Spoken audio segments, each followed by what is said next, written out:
2025년 한 해 또 하나님께서 우리를 지켜주셔서 여기까지 또 잘 살아왔습니다. 감사드리고요. 새해에도 주님의 은총이 여러분 가정 가운데 충만하게 임하시기를 간절히 기원합니다. 그 어린 다윗하고 골리앗 싸움 하는 이야기는 우리 주일학교 학생들이 참 중요한 잘 좋아하는 성경 이야기 중에 하나죠. 이 다윗 못지않게 우리 학생들이 좋아하는 성경 이야기가 또 하나 있는데 그게 바로 다니엘의 세 친구인 사드락과 메삭과 아벳느고 이야기일 겁니다. 뭐 이야기는 뭐 우리 주일학교 학생들뿐만 아니라 어른들도 많이 아시고 또 좋아하는 내용이기도 하죠. 이 바벨론이라는 나라 거기에 이 느부갓네살 왕이 갈그미스라는 곳에서 애굽하고 싸워서 이기죠. 그래서 이 애굽하고 같이 동맹국이었던 유다도 그때 바벨론이 같이 점령을 합니다. 그래서 이 바벨론에서 그 유다의 중요한 인재들, 왕족의 자제들, 또 귀족의 자제들 중에 좀 똑똑한 사람들을 포로로 끌고 가죠. 거기에 다니엘이 있었고, 그리고 세 친구인 사드락과 메삭과 아벳느고도 포함되어 있었던 거예요. 그래서 바벨론으로 끌려간 이 사람들을 그 나라의 인재로 만들려고 왕궁의 교육을 그렇게 시킵니다. 자, 그러던 중에 이 느부갓네살이 어떤 일을 하냐면 금신상을 하나 만들죠. 자, 그걸 만들고 온 백성들에게 그 금신상을 위한 낙성식을 할 테니 다 참석하고 그 금신상 앞에 절을 하라는 명령을 내립니다. 자, 절을 하지 않으면 여러분도 잘 아시는 대로 풀무불에 던져버리겠다. 자, 그러니 그 금신상 앞에 절을 하지 않을 사람이 어디 있겠습니까? 모든 백성들이 낙성식에 참석하고요. 그 금신상 앞에 절을 합니다. 자, 그런데 이 다니엘의 세 친구 사드락과 메삭과 아벳느고는 낙성식에 참석하지도 않고요. 당연히 그 금신상 앞에 절을 하지도 않습니다. 자, 그래서 이 느부갓네살 왕의 신하들이 고발을 하죠. 유다에서 온 저 사람들이 왕의 명령을 어겼습니다. 왕이 말씀하신 대로 저들을 풀무불에 던져야 합니다. 라고 고발을 합니다. 그러자 이 느부갓네살 왕이 화가 나서 이 세 사람을 불러들이죠. 너희가 지금이라도 금신상 앞에 절을 하면 용서해 주겠다. 하지만 그렇지 않으면 풀무불에 던져 넣겠다라는 말을 합니다. 자, 그때 이 세 사람이 어떤 얘기를 했냐면 그 대목이 이제 다니엘서 3장 17절인데 세번역 성경에 이렇게 기록되어 있어요. 불 속에 던져줘도 임금님, 우리를 지키시는 우리 하나님이 우리를 활활 타는 화덕에서 건져 주실 겁니다. 그리고 임금님의 손에서도 건져 주실 겁니다. 라는 말을 하는 겁니다. 대단하죠? 어떻게 왕 앞에서 이런 말을 할 수 있는지. 자, 그리고 이어서 여러분도 잘 아시는 그 유명한 말을 하죠. 그렇게 하지 아니하실지라도 왕이여 우리가 왕의 신들을 섬기지도 않고요. 왕이 세우신 금신상 앞에도 절을 하지 않겠습니다. 대단하지 않습니까? 왕 앞에서 어떻게 이런 말을 할 수 있을까요? 자, 이들의 고백을 다르게 표현하면 무슨 뜻입니까? 하나님께서 우리를 구해주시지 않더라도 우리는 하나님의 말씀대로 살겠습니다. 하나님의 뜻대로 하겠습니다. 이런 의미입니다. 자, 그래서 이 하나님은 이들의 믿음을 보시고 그 풀무불에 던져지긴 했지만 하나님께서 그들을 구원해 주셨다는 말씀으로 끝나고 이 느부갓네살 왕이 이 세 사람을 뭐라고 불렀냐면요. 지극히 높으신 하나님의 종이라고 불렀습니다. 그들의 믿음을 인정한 거죠. 자, 다니엘의 이 세 친구 이야기는 어떤 환경 속에서도 이 하나님의 뜻대로 살았던 자들이라는 아주 감동적인 이야기입니다. 자, 오늘 우리가 나눌 이 본문 말씀은 예수님께서 십자가를 지시기 전에 하셨던 마지막 기도 내용이죠. 일명 겟세마네 기도라고 합니다. 주님은 지난주에 우리가 말씀을 나눈 것처럼 내가 나를 3번 부인할 것이다 라고 말씀을 하시고 제자들을 데리고 기도를 하러 겟세마네로 가신 거예요. 그리고서 모든 제자들이 함께 갔겠죠. 그 제자들에게 내가 심히 괴로우니 너희들은 여기 잠깐 기다리고 있어라 하시면서 나머지 제자들은 거기 두시고 3명만 데리고 올라가십니다. 그 3명이 바로 베드로와 야고보와 요한입니다. 이 3 제자를 데리고 기도하러 가신 거예요. 자, 그러면 예수님의 이 십자가를 지시기 전에 하셨던 이 마지막 기도를 살펴보기 전에 주님께서 평소에 어떤 기도 생활을 하셨는지 먼저 살펴보겠습니다. 자, 누가복음 4장에 보면 예수님이 이 갈릴리에 있는 가버나움에 가셔서 말씀을 전하실 때 그 귀신 들린 사람이 온 거예요. 그래서 그 사람을 고쳐 주십니다. 자, 그러자 그 소문이 퍼지기 시작한 거예요. 예수라는 자가 귀신 들린 사람을 고쳐줬어 라는 소문이 사람들의 입에 입을 통해서 퍼진 겁니다. 그리고 이어서 그 내용을 보면 베드로의 장모가 열병을 앓고 있었던 것 같아요. 그래서 그 장모의 병도 낫게 해 주시니까 점점 더 예수님에 대한 소문이 퍼지기 시작했던 겁니다. 그러니까 이제 주변에 아픈 사람들이 다 몰려왔겠죠. 그래서 몰려온 그 사람들을 다 고쳐 주신 거예요. 그러니 이 소문이 그냥 순식간에 온 동네에 퍼지게 된 겁니다. 그리고 더 많은 사람들이 예수님을 따르게 됐죠. 자, 그런데 그럴 때마다 사람들이 많이 따라오고 예수님의 인기가 점점 올라갈 때마다 주님께서 하셨던 행동 하나가 있습니다.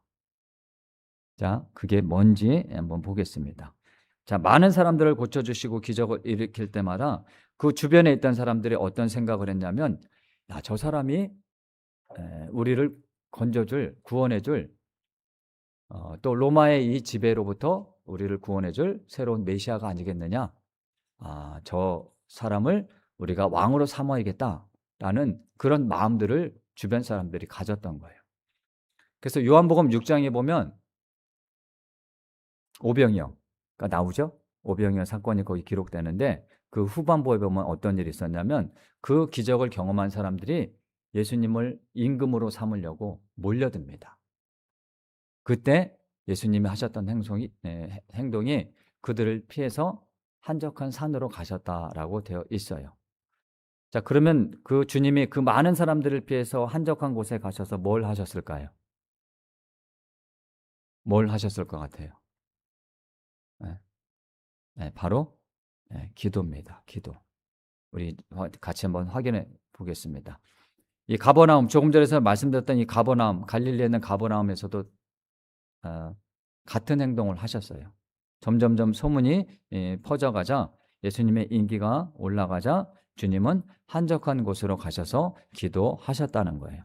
우리 한번 같이 확인해 볼까요? 누가복음 4장을 한번 보겠습니다. 누가복음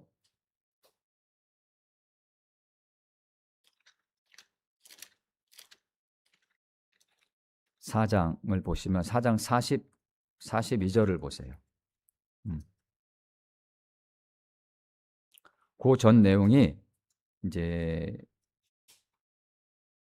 귀신 들린 사람을 고쳐주시고 또 누굽니까? 베드로의 장모의 열병도 고쳐주시고 이런 내용들이 나와 있죠. 자, 그러니까 예수님에 대한 소문이 점점 퍼지게 된 겁니다. 자, 그때 주님이 하셨던 게 뭐냐면 4장 42절 보면 날이 밝음에 예수께서 나오사 한적한 곳에 가셨다라고 되어 있죠. 한적한 곳에 가셔서 예수님이 하신 건 기도라는 것을 그 다음 부분을 보면 알 수가 있습니다. 5장을 보면 5장에 그 12절부터 보면 한센병 고친 자를 예수님이 고쳐주셔요. 그러니까 이에 대한 소문도 당연히 퍼졌겠죠. 그때 예수님이 뭘 하셨는지 볼까요? 사람들이 몰려올 때 16절, 5장 16절 한번 보겠습니다. 5장 16절 같이 읽어볼까요? 예수님이 그때 뭐 하셨는지 5장 16절 시작. 예수는 물러가사 한적한 곳에서 기도하시더라. 자, 성경을 보실 때 예수님이 한적한 곳에 가셨다라고 기록된 걸 보면 항상 한적한 곳에 가셔서 하신 게 바로 기도였다는 것을 알 수가 있습니다. 한 번은 주님께서 안식일에 이 손이 마른 사람을 잘 움직이지 못하는 그 사람을 고쳐주신 적이 있어요.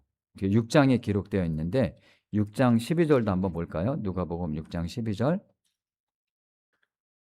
그 앞에 내용이 손 마른 사람을 고쳐주신 내용입니다. 6절부터 11절까지가 그때 예수님이 하셨던 게 뭔지 12절도 같이 읽어볼까요? 6장 12절 시작.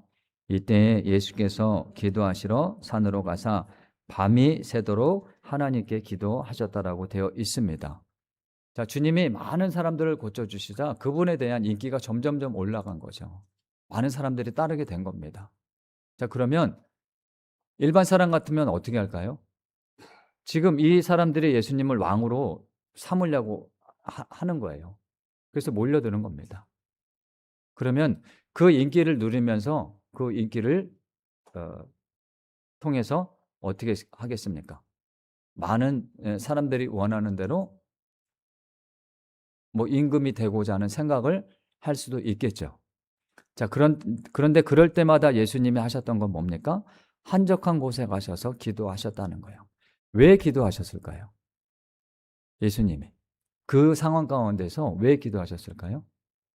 하나님의 뜻이 무엇인지 묻기 위해서 기도하신 겁니다. 인간이 원하는 자기의 뜻을 쫓아간 것이 아니라 그런 상황 가운데서 예수님은 항상 한적한 곳에 가셔서 하나님, 제가 지금 어떻게 해야 합니까? 하나님의 뜻이 무엇입니까? 라고 기도하셨다는 거예요. 자, 이게 평소에 예수님께서 하셨던 기도 생활입니다. 자, 그런데 오늘 이 마태복음 26장 본문을 보면 예수님께서 평소 기도하셨던 내용과는 좀 다른 부분이 있어요. 자, 그 내용이 뭔지 한번 또 같이 보겠습니다. 자, 베드로와 야고보와 요한을 데리고 가셨죠. 그리고 뭐라고 말씀하시냐면 오늘 26장 마태복음 26장 38절 보면 예수님이 얼마나 괴로우셨냐면 이렇게까지 말씀하셔요. 내 마음이 매우 고민하고 있다. 그리고 죽게 되었으니, 자, 얼마나 고민하셨으면 그 죽게 되었다는 말씀까지 하십니까? 너희는 여기 머물러 나와 함께 깨어 있으라. 깨어 있으라는 것은 뭐 하라고 하시는 거죠? 기도하라고 하시는 거죠. 그리고 이 세 사람한테 그렇게 얘기하시고 주님은 좀 더 떨어진 곳에 가셔서 홀로 기도를 하시는 내용이 오늘 본문 내용입니다. 자, 그 첫 번째 기도가 본문 39절이에요. 본문 39절. 자, 어떻게 기도하셨는지 우리 다시 한번 같이 읽어볼까요? 39절 말씀 시작. 조금 나아가서 얼굴을 땅에 대시고 엎드려 기도하여 이르시되 내 아버지여 만일 할만하시거든 이 잔을 내게서 지나가게 하옵소서. 그러나 나의 원대로 마옵시고 아버지의 원대로 하옵소서. 자, 보세요. 예수님은 예전에 제자들에게 내가 앞으로 십자가를 질 것이다 라는 말씀을 3번이나 하셨어요. 그러면 자신이 십자가를 지실 걸 알고 계신 거죠. 그리고 하나님의 뜻은 예수님을 통해 예수님께서 십자가를 지심으로 말미암아 온 인류를 구원받게 하시는 게 하나님의 뜻이라는 것을 알고 계셨습니다. 자, 그런데 보세요. 그 시간이 임박해지자 그 십자가의 고통이 견디기 힘들다는 것을 또한 아셨다는 거예요. 그러니까 먼저 어떻게 기도하셨어요? 예수님이 나의 아버지 하실 수만 있으면 이 잔을 내게서 지나가게 하옵소서. 자, 지금까지 평소 예수님의 기도를 보면 항상 하나님의 뜻에 맞춰서 살아오셨죠. 그런데 보세요. 지금 어떻게 기도하십니까? 나의 아버지 하실 수만 있으시면 이 잔을 내게서 지나가게 하옵소서. 예수님이 이전까지 자신의 뜻을 놓고 기도하신 적이 한 번도 없어요. 자, 그러면 이 얼마나 괴로우면 이렇게까지 기도하셨겠냐는 거예요. 얼마나 힘드시면. 누가는 예수님이 어느 정도 그 극심한 고통 가운데서 기도하셨는지를 그 장면을 이렇게 기록했어요. 누가복음 22장 44절 보면 예수께서 힘쓰고 애써 더욱 간절히 기도하시니 땀이 땅에 떨어지는 뭐같이 되더라? 핏방울 같이 되더라. 히브리서 기자는 그는 육체에 계실 때에 자기를 죽음에서 등이 구원하실 이에게 어떻게 기도하셨냐면 심한 통곡과 눈물과 간구와 소원을 하나님께 올리며 기도하셨다고 기록되어 있습니다. 심한 통곡과 눈물로. 예수님이 그렇게 기도하셨다는 거예요.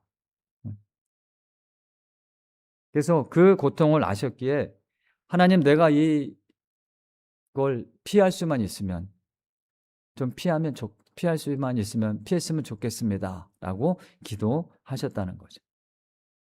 자, 얼마나 힘드셨으면 보세요. 본문을 보면 주님이 똑같은 기도를 몇 번 하십니까? 몇 번 하셨죠? 39절에 한 번 하셨죠? 이게 첫 번째 기도입니다. 네. 그리고 42절 보세요. 다시 두 번째 나아가 기도하여 이르시되 내 아버지여. 또 두 번째 기도하신 거죠. 네. 44절 보세요. 또 그들을 두시고 나아가 몇 번째? 세 번째, 같은 말씀으로 이렇게 똑같은 기도를 하신 거예요. 얼마나 힘드셨으면 같은 말씀으로 예수님이 세 번이나 기도하셨겠습니까?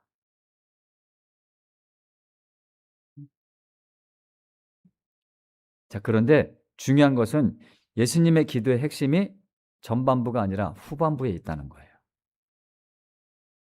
예수님은 십자가의 길을 피할 수만 있으면 피하기를 원하셨지만 그 다음 기도가 어떻게 시작됩니까?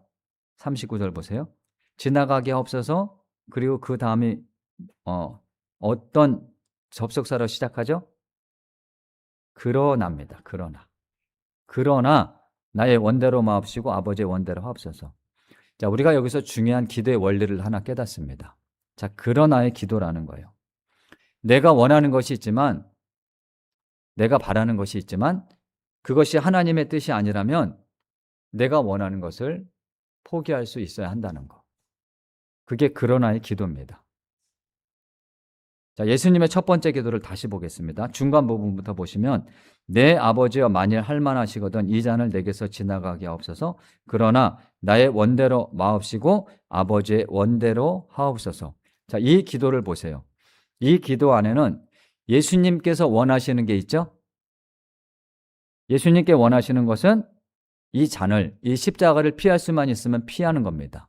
자, 그런데 이 기도 안에는 예수님께서 원하시는 것도 있지만 무엇도 있습니까? 하나님의 뜻도 있습니다. 두 가지가 같이 있어요. 내가 원하는 게 있고 하나님의 뜻이 있습니다. 그런데 예수님의 기도의 결론은 뭡니까? 하나님의 뜻대로 되기를 원하셨다는 거예요. 두 번째 기도 보세요. 42절. 자, 다시 두 번째 나아가 기도하며 이르시되 내 아버지여 만일 내가 마시지 않고는 이 잔이 내게서 지나갈 수 없거든 아버지의 원대로 되기를 원하나이다. 자, 두 번째 기도는 보세요. 첫 번째 기도하고는 좀 다르죠. 첫 번째 기도는 예수님의 뜻이 강하게 표현됐는데 두 번째 기도는 보세요. 조금 더 누구의 뜻에 맞춰져 갑니까? 하나님의 뜻에 맞춰져 가요.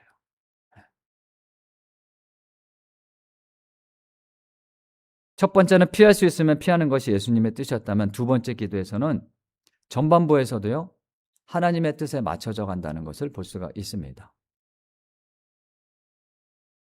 자, 이 부분에서 우리가 발견할 수 있는 또 하나의 기도의 원리는 뭐냐면 우리가 기도할 때 내 뜻이 점점 누구의 뜻에 맞춰져야 한다? 하나님의 뜻에 맞춰져야 한다는 거예요. 오늘 우리 할렐루야 찬양대가 주기도문 찬양했죠? 주기도문을 보면요. 우리가 원하는 것을 기도하는 부분은 딱 한 소절밖에 없습니다.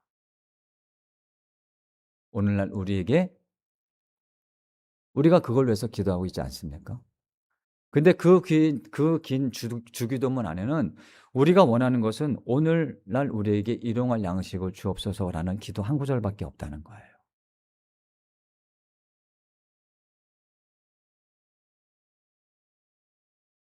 그래서 우리가 기도한다는 것은 내가 원하는 것이 있죠. 바라는 것이 있고. 근데 그게 잘못된 것은 아닙니다. 그걸 위해서도 기도를 해야 돼요. 근데 하나님께서 기뻐하시는 기도는 우리의 기도가 점점 하나님의 뜻에 맞춰져 가야 한다는 거예요. 우리 그 한국교회 잘못된 기도 습관 중에 하나가 1000번째 기도가 있습니다. 1000번째 기도. 우리 어르신들 잘 아실 거예요. 1000일 동안 기도 제목을 놓고 기도하면 응답받는다는 원리입니다. 특별히 새벽 기도할 때 1000일 동안 1000번째 기도를 하는 교회들도 있었죠. 그래서 1000번째 기도는 1000일 동안 내가 기도 제목을 놓고 기도하면 하나님께서 응답해 주신다라는 원리입니다. 자, 여기다가 1000일 동안 하루도 빠지지 않고 매일 헌금까지 하면 하나님께서 빨리 응답해 주신다 라는 말을 하기도 했죠. 네.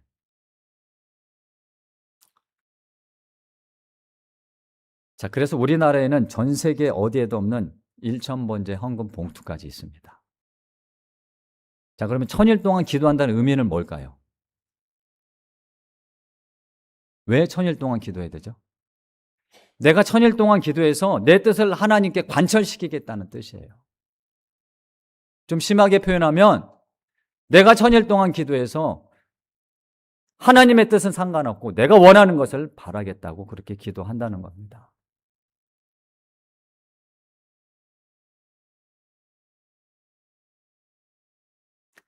이게 1000번째 기도가 어떻게 시작됐냐면 역대 일장을 보면 솔로몬이 1000번째를 드리죠. 자, 그 대목을 한번 보겠습니다. 역대하 1장 6절을 한번 화면을 보시면서 우리 한번 같이 읽어볼까요? 역대하 1장 6절 함께 읽어보겠습니다. 시작. 여호와 앞 곧 해막 앞에 있는 놋제단에 솔로몬이 이르러 그 위에 1000마리 희생으로 번제를 드렸더라. 자, 솔로몬이 1000번제를 드린 것은 하루, 이틀, 사흘, 나흘, 닷새, 열에, 이들에, 아흘에, 열에, 100일, 200일, 300일, 그래서 1000일 동안 제사를 드린 게 아닙니다. 뭐라고 써져 있죠, 여기? 1000마리 희생으로 번제를 드렸더라. 한 번에 1000마리를 드린 거는 불가능할 수도 있을지는 모르겠어요. 엄청난 양이니까. 근데 매일매일 1000일 동안 이게 1000번제를 드렸다는 게 아니고 1000마리 제물을 드렸다는 겁니다. 그것도 번제로. 그게 1000번제입니다. 근데 그게 잘못 해석돼서 우리는 1000일 동안 기도하는 것으로 알아왔다는 거죠. 거기다가 헌금까지 강요를 하면서. 자, 보세요. 그러면 뭐가 다릅니까? 우리 옛날 어르신들이 밤마다 정한수 떠놓고 달 보고 뭐 했죠? 기도했죠. 지극 정성을 들이면 하늘도 감동해서 내 소원을 들어준다는 게 그 기도 아닙니까? 그럼 우리가 예수님 믿으면서 1000번째 기도하는 것은 그 정한수 떠놓고 기도하는 거 뭐가 다릅니까?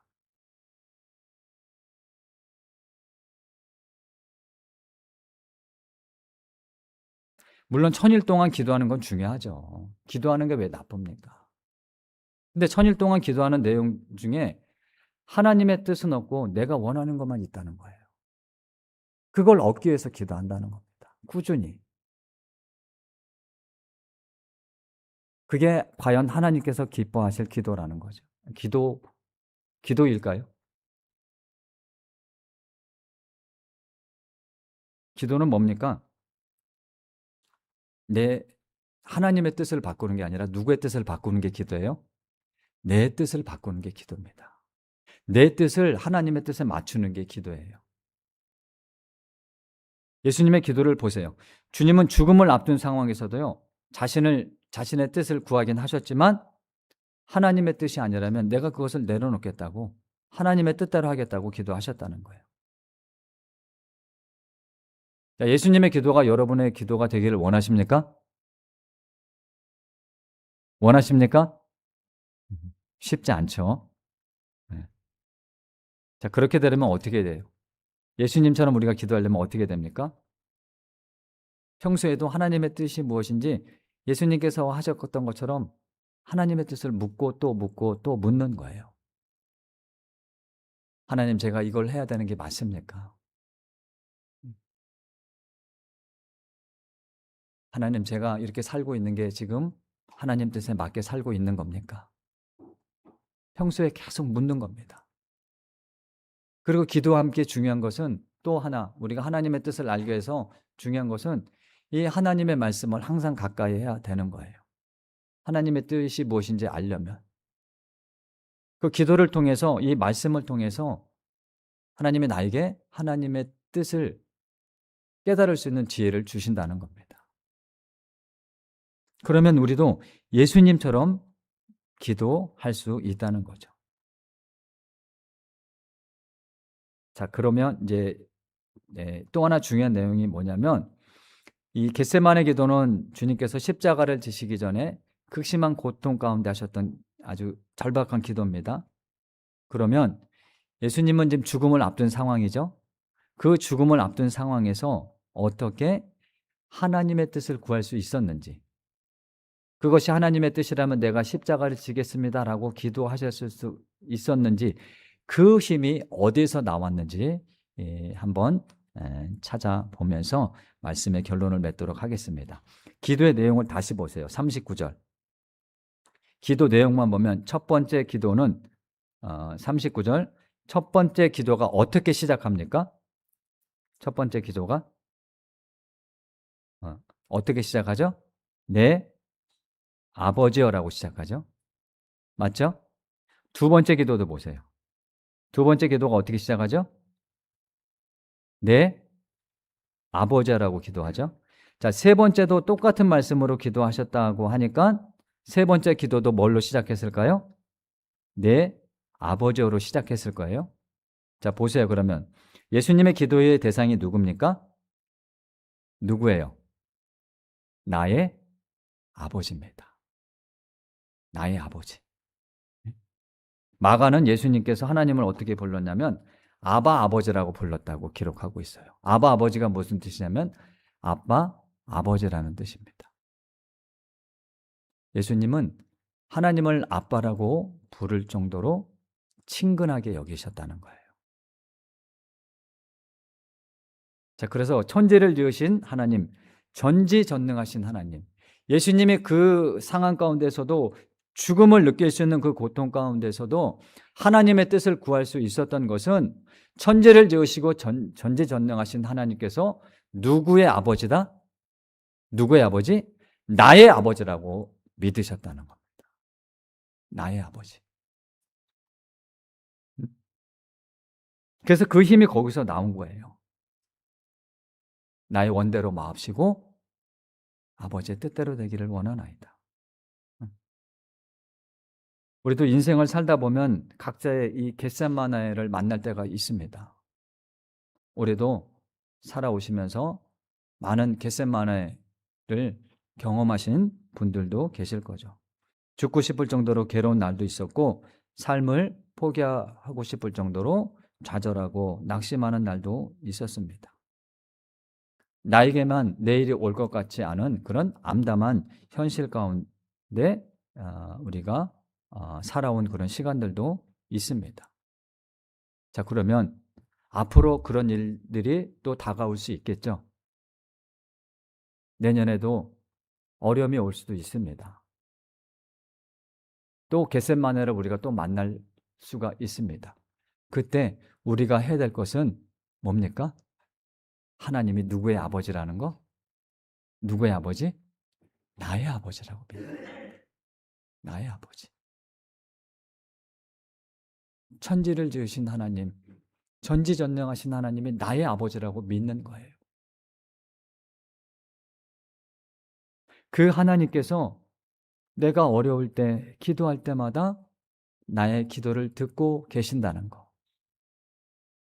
그 믿음을 갖고 있으면요, 우리는 견딜 수 있는 힘이 생긴다는 겁니다.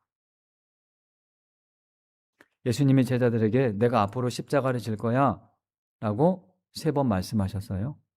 그리고 십자가를 말씀하시고 나서 뒤에 똑같이 3번 말씀하신 게 있습니다. 3일 만에 다시 살아나리라. 예수님은 십자가를 지실 건 아셨지만 나의 아버지께서 다시 살려주실 거라는 믿음이 있었다는 겁니다. 믿습니까? 우리가 가져야 될 믿음이 바로 이겁니다. 두려워 말라, 내가 너와 함께함이라. 놀라지 말라, 나는 내 하나님이 됨이니라. 나는 내 아버지가 됨이니라. 내가 너를 굳세게 하리라, 참으로 너를 도와주리라. 참으로 나의 의로운 오른손으로 너를 붙들리라. 사랑하는 성도 여러분, 그러니 어떤 어려움에도 좌절하거나 낙심하지 마십시오. 또한 실패하는 그 순간에도 두려워하지 마시기를 바랍니다. 천지를 지으신 하나님이 누구의 아버지? 누구의 아버지입니까? 나의 아버지이기 때문에. 믿습니까? 그 아버지께서 여러분의 기도를 들으시고 다시 세우시고 살리시고 살아갈 수 있는 힘을 주실 것을 믿습니다. 2026년 새해에도 하나님이 멀리 계신 하나님이 아니라 지금 내 곁에 계시는 나의 아버지 되심을 믿는 믿음 가운데서 어떤 역경도 견뎌내고 이겨낼 수 있는 우리 귀한 성도님들 다 되시기를 주님의 이름으로 축원합니다.